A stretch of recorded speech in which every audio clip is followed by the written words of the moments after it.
샬롬 샬롬 샬롬 샬롬. 하나님 사랑합니다. 여러분 주 안에서 사랑합니다. 신명기 1장 말씀입니다.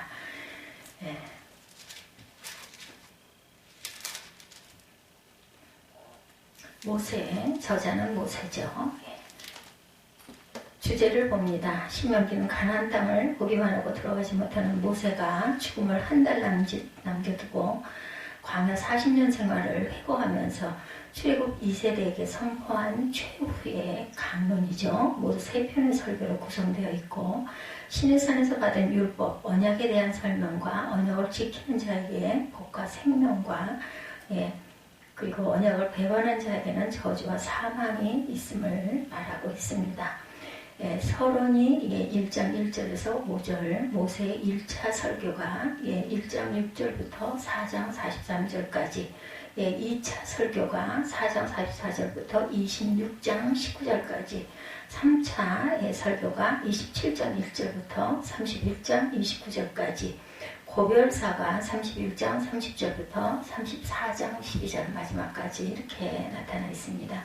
1장에 보면 호렙산에서 세일산을 지나 가데스 바네아까지 10하루길에 이렇게 설명되어지고 있죠.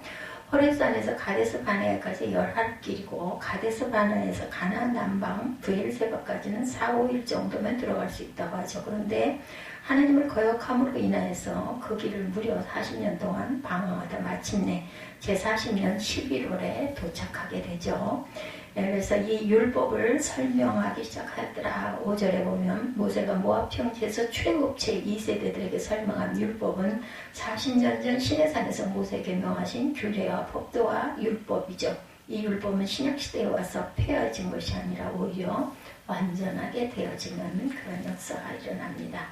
이 산에 거주한 지 오래다 말하죠. 이스라엘 백성은 1월 15일에 애굽에서 나오고 3개월이 되던 날에 시내산에 도착하여 둘째 해 둘째 달 20날에 시내산을 떠나게 되죠. 따라서 이스라엘 백성이 시내산에 체류한 기간은 11개월 정도 됩니다. 올라가서 차지하라. 너희가 다 내 앞에서 나와 말하기를 우리를 위하여 이 땅을 정탐한다 라고 말합니다. 1장 21절에서 22절이죠. 가나안 땅 정탐 사건이 쭉 이루어진다. 민수기 13장 1절에서 2절부터 보면은 이루어지죠. 애굽에서 너희를 위하여 너희 목전에서 모든 것을 행하신 것 이렇게 말하죠. 10가지 재앙을 뜻하고 있습니다. 이 10가지 재앙은 애굽 사람이 섬기는 신들에게 벌을 내리신 것이죠. 이스라엘 이름을 백성들로 하여금 오직 이스라엘을 하나님 야훼를 참신이고 그 외에 다른 신이 없음을 알게 하십니다. 야훼 하나님만이 섬기기를 위함이었던 거죠. 광야에서 너희가 당하였거니와 이들을 아들 안는 것 같이 너희를 아는 자 이곳까지 이르게 하셨다. 31절에 나타납니다. 하나님은 이스라엘 백성이 애굽에서 나와 홍해를 건너 시내산을 이르기까지의 여정이죠. 마라, 엘렘, 신과냐, 르비딤을 일컬어 독수리 날개로 그들을 업어 인도한 것이라고 말씀합니다. 이는 모든 여정이 하나님의 은혜였다는 거죠. 그와 마찬가지로 본절은 40년 광야 생활 역시 하나님의 은혜였음을 말씀하고 있습니다. 담대하게 하라고 38절에 가나안 정복이라는 대가업을 앞두고 어떤 상황 속에서도 하나님만을 전적으로 신뢰하며 백성에게 하나님의 말씀을 온전히 전하는 종이 되도록 여호수아를 담대하게 하라 이렇게 말씀합니다. 선악을 분별하지 못하던 너희의 자녀들에 대해서 39절이죠. 20세 미만의 아이들을 뜻합니다. 영적으로 볼 때 이들은 예수를 믿는 지 얼마 되지 않아서 신앙이 어린 사람들로 말씀 안에서 생명의 법과 사망의 법을 분별하지 못하는 그러한 자들을 뜻하고 있습니다. 야훼 앞에서 통곡하나 야훼께서 너희의 소리를 듣지 아니하신다. 45절이죠. 이스라엘 백성은 하나님의 말씀을 거역하고 산지로 올라가서 아모리 족속에게 무참히 패배하고 돌아온 후 하나님 앞에 기도했으나 하나님은 그들의 소리를 듣지 않으시죠. 우리의 기도를 듣지 아니하시는 경우는 죄악의 담에 가로막혀 있을 때, 그리고 율법을 듣고 돌이키지 않을 때, 성회와 아울러 악을 행할 때, 하나님의 제단에 더러운 떡을 드릴 때, 용서하지 않을 때, 이러할 때 하나님께서 우리의 기도를 듣지 않으시죠. 전체적인 부분을 함께 1장이었기 때문에 살펴봤습니다. 46절까지. 예, 잊어야 산다라는 그런 그 캐치프레이즈가 있습니다. 예, 건국대학교 최명도 교수는 월간지 좋은 생각에 이러한 제목에 잊어야 산다는 글을 실었는데 그 일이 생각나면 당장 목을 매 스스로 목숨을 끊고 싶은 사나이가 있었다고 합니다. 예, 그 일이 생각나서 밤새 술을 퍼먹고 집안 살림을 다 부수고 또한 마음이 시원찮은 사나이, 그럼에도 불구하고 성공해서 국무총리가 된 사람이었다고 그러네요. 그가 바로 유대인들이 가장 열광하는 인물 중에 하나인 요셉이라는 인물이다. 예, 몇 년 전 박찬욱 감독은 복수에 대한 영화 3편, 복수는 나의 것, 올드보이, 친절한 금자씨 이런 것들을 만들었다고 그러죠. 이것은 인간은 누구나 복수하고자 하는 욕망이 있음을 보여줍니다. 억울한 일을 잊지 말자고 잊어서는 안 되며 산 사람이죠. 친절한 금자씨, 반면에 억울한 일을 잊어버리자고 잊어버려야 산다라는 그런 사람도 있죠. 바로 요셉입니다. 두 사람의 인생은 크게 대비가 되죠. 요셉이라는 이름은 더하기라는 뜻을 갖고 있습니다. 이름대로 요셉의 인생은 더하기 인생입니다. 세월이 지날수록 그의 삶은 풍요로움을 거듭하는 더하기를 거듭합니다. 도무지 이해되지 않지만 억울한 사연을 잊어버리려고 애썼기 때문은 아닐까. 결과적으로 그 인생은 나도 살고 남도 사는 인생이 됐죠. 반면 금자의 인생은 뺏기 인생, 복수에 성공했으나 그녀에게 남는 것은 과연 무엇이었을까? 저는 이 친절한 금자씨를 본 적이 없어요. 그런데 잊어야 산다는 이 말처럼 지난날의 모든 것을 기억한다면 우리가 제대로 살아남을 수가 있겠는가라는 거죠. 하나님도 이사야 43장 18절에 보면 이전 일을 기억하지 말며 옛날 일을 생각하지 말라고 말씀합니다. 예, 우리가 아직 아물지 않은 상처가 있는 사람들이 많이 있어요. 사람들로 인한 상처, 스스로를 용서하지 못하는 것이나 다른 사람을 용서하지 못하는 모든 것들이 많이 있습니다. 그리고 실수, 실패, 패배의 아픔도 우리에게는 쉬 잊어지지 않는 과거들이 또한 많습니다. 거기에 대해서 하나님은 잊어라, 생각하지 말라고 하시면서 하나님도 그것을 잊으셨다라고 말씀하죠. 지난 날을 잊고 지금을 생각하고 내일만 생각하라고 말씀하시니 얼마나 위로가 되는지 힘이 되는지 모릅니다. 그런데 그런 하나님이 잊지 말라, 기억하라고도 말씀하신다라는 거, 오늘 본문이 바로 잊지 말라는 말씀이죠. 잊어서는 안 되는 말씀, 신명기에 나와 있습니다. Forgive but don't,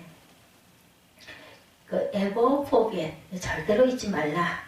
1945년 1월 27일 폴란드 아우슈비츠에 있는 유대인 포롱소가 해방될 때까지 600만 명에 이르는 유대인들이 인종 청소라는 제목 아래 나치에 학살이 되죠. 2차 세계대전 이후 유대인들을 600만 명 학살된 가슴 아픈 역사를 기억하기 위해서 뉴욕과 예루살렘 등 세계 17곳에 홀로코스트 박물관을 세웠어요. 이 박물관에 죽은 이들의 사진과 유품, 죽기 전 그들이 사용했던 가방, 안경들이 산더미처럼 쌓여진 공간도 있고 생체 실험용으로 사용되었던 인체의 일부도 전시가 되어 있다고 합니다. 유대인들이 이렇게 하는 이유는 아픈 역사를 기억하고 그 역사를 절대로 되풀이해서는 안 된다는 생각이 있었다고 그러죠. 그들이 생각하는 역사는 과거와 현재의 대화였습니다. 우리가 성경을 배우는 것도 과거 역사를 통해서 현재를 우리가 어떻게 살 것인가를 배우기 위한 거죠. 이러한 의미는 신명기라는 성경의 이름에도 담겨 있는데, 신명기라는 이름에는 신자를 큰 한자 사전으로 보면 되새김질할 신으로 나와 있죠. 즉 신명기라는 이름 자체가 계명을 한번 되새김질한다는 뜻을 갖고 있다는 거죠. 그래서 오늘 다시 듣는 하나님의 말씀이라고 할 수가 있습니다. 신명기, 되새김질해서 다시 한번 듣는다. 신명기가 율법을 다시 되새기는 이유는 이스라엘 백성들을 교육하기 위해서였다고 그러죠. 그리고 교육의 방법은 당연히 설교였습니다. 신명기는 모세의 설교라는 뜻이고 모세의 세 편의 설교를 묶은 설교집이다. 그리고 그 청중은 출애굽 2세들이죠.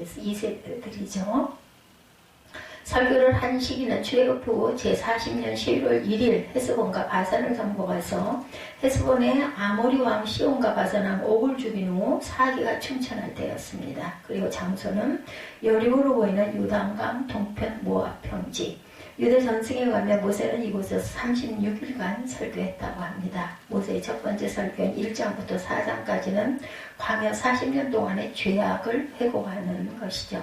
두 번째 설교인 5장부터 28장까지는 시내산에서 받은 두 돌비의 의미, 본질이 무엇인가를 설명하는 내용, 즉 십계명을 해설한 것입니다. 이 두 번째는 세 번째 설교는 29장부터 30장까지 하나님은 자기 백성 앞에 생명의 길과 사망의 길, 축복의 길과 저주의 길을 두셨는데 축복의 길, 생명의 길을 택하여 가라는 내용이 기록되어 있죠. 그리고 마지막 31장부터 34장까지는 모세의 마지막 축복과 죽음을 기록하고 있습니다.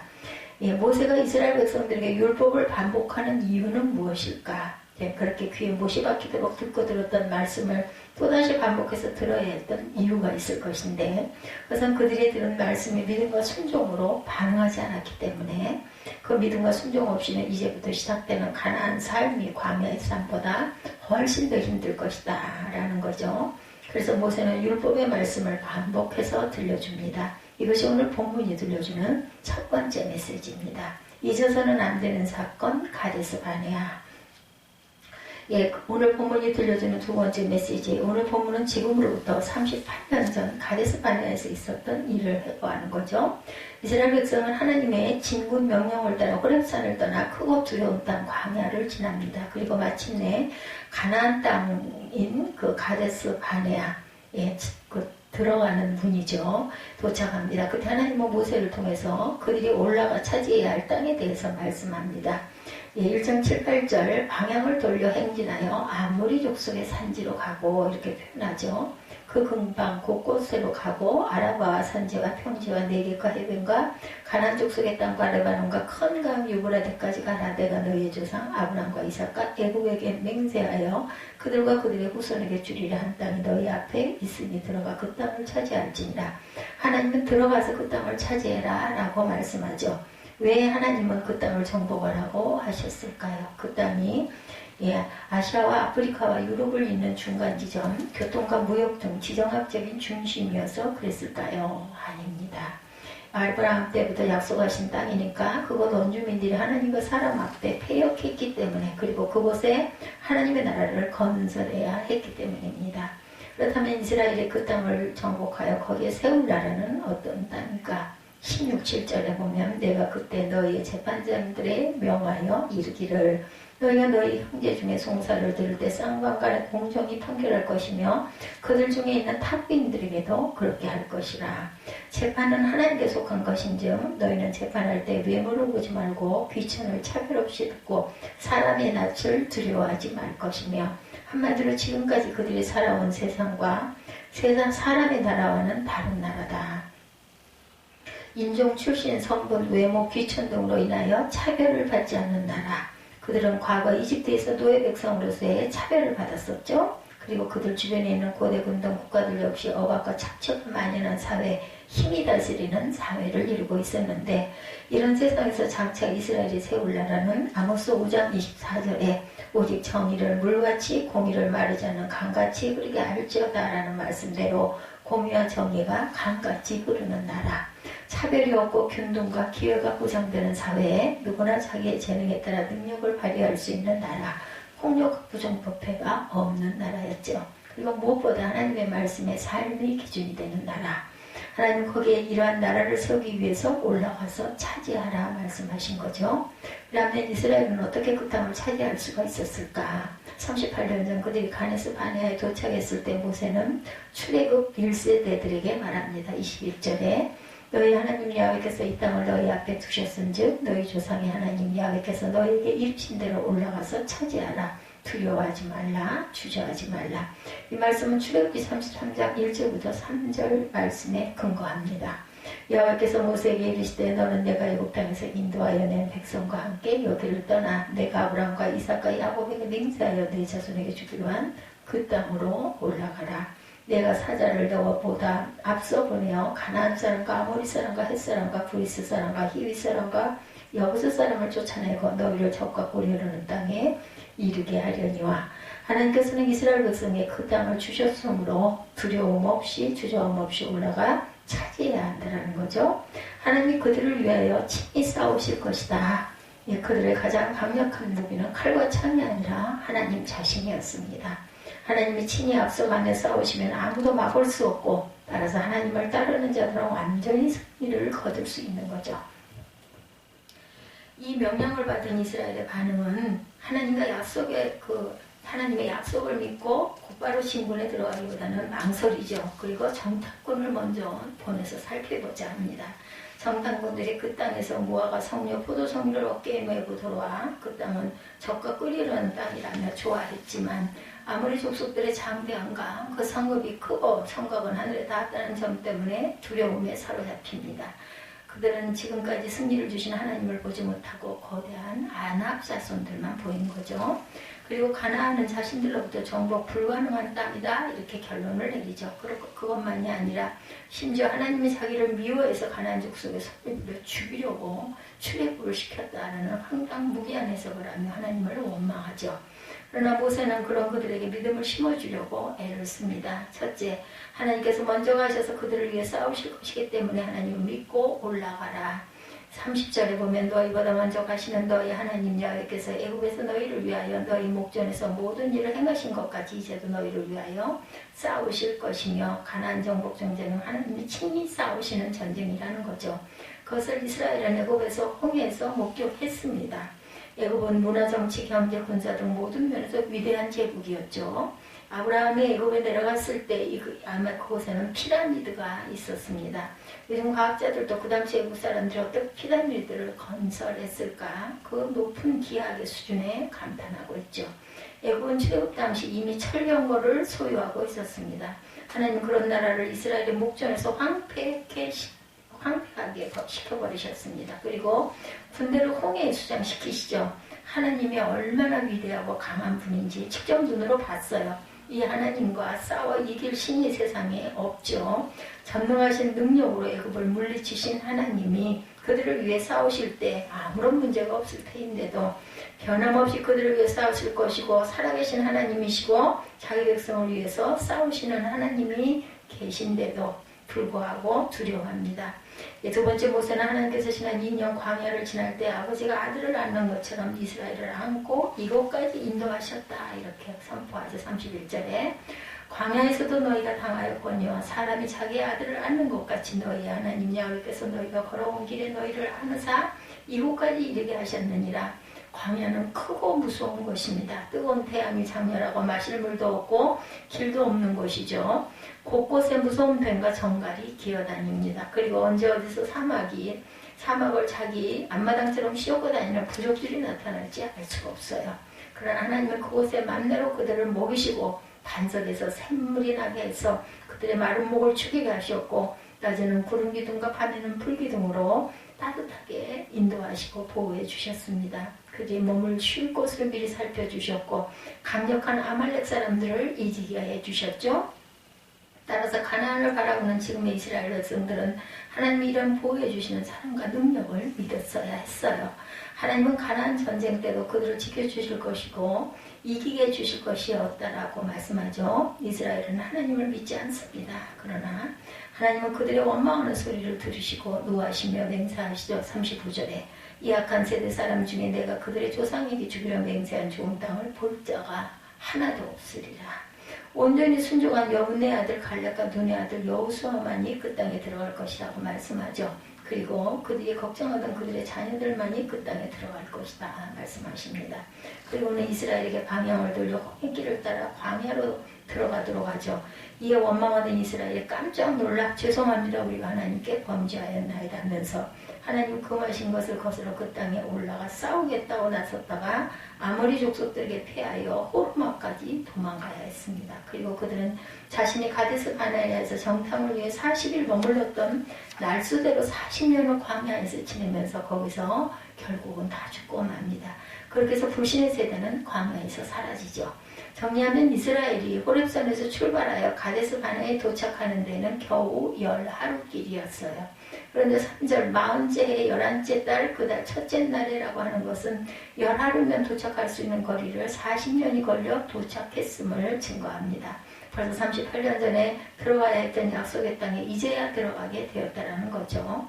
왜 이스라엘은 그 많은 세월을 광야에서 보내야만 했을까? 이스라엘의 불신앙과 불순종 때문이었습니다. 이스라엘은 그냥 가기만 하면 되었죠? 약속하셨기 때문에. 하나님이 약속하셨다면 그보다 더 확실한 것은 없습니다. 그랬다면 38년 전 이미 가나안에 도착했고 잘 살았을 거예요. 그러나 이스라엘이 하나님의 약속을 믿지 않았기 때문에 40년이라는 긴 세월을 광야에서 방황해야만 했던 거죠. 왜 지금 모세는 38년 전에 가데스 바네아 사건을 말하는 것일까요? 그곳에서의 불신 때문에 할아버지 할머니 세대와 부모 세대들이 광야에서 죽었는데 그 뼈아픈 과거를 제2세대 사람들에게 기억시키는 이유는 결코 잊어서는 안 될 역사의 교훈이 담겨있기 때문이었습니다. 모세는 그때 이야기를 그 현장의 목격자로서 그들에게 자세하게 전해줍니다. 결론은 더 이상 불신과 불순종으로 인하여 그들처럼 불행해지지 말아라 라는 말이죠. 과거의 불신과 불순종을 잊지 말아라. 인간은 잊기를 잘하는 본성을 가지고 있죠. 금붕어가 작은 어항에 그럭저럭 살아갈 수 있는 것은 기억력이 없는 것이라고 합니다. 없는 것이기 때문이라고 합니다. 다람쥐 건망증은 더 심하다는데 도토리를 땅속에 묻어두고 금방 잊어버린대요.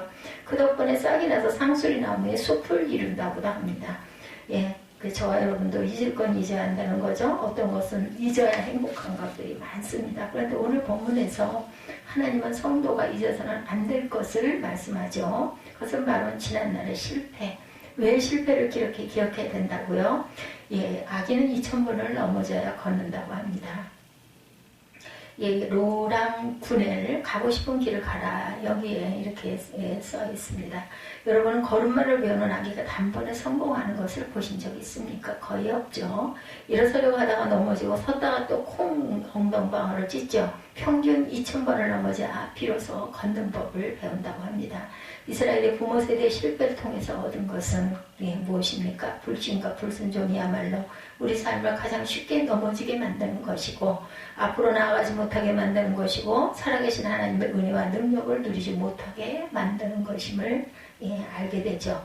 그리고 신앙의 실패, 순종의 실패로부터 배운 사람은 더 이상 불신하지 않고 더 이상 불순종하지 않기 때문이죠.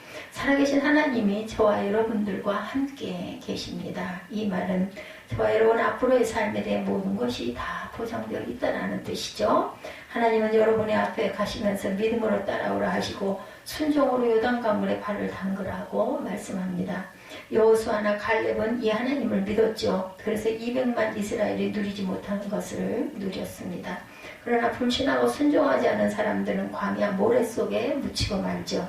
그러므로 여러분들 과거의 불신함과 불순종을 교훈 삼아 이제부터 오직 믿음으로 오직 순종으로 살아가시기를 주님의 이름으로 축복합니다. 그리하여 여호수아의 복이 갈렙의 복이 저와 여러분의 복이 되기를 주님의 이름으로 축복합니다. 오늘은 신명기 1장 말씀을 통해서 신명기 1장의 구성 그리고 어떻게 해서 이 신명기가 쓰여졌는가, 저자는 누구인가, 주제는 무엇인가, 서론과 모세의 1차, 2차, 3차 설교 그리고 고별사 이 부분에 대한 전체 그리고 1장에 우리가 잊지 말아야 할 것, 잊어야 할 것이 있지만 결코 잊지 말아야 할 것을 기억하자 이런 뜻으로 은혜를 나누었습니다. 기도하시겠습니다.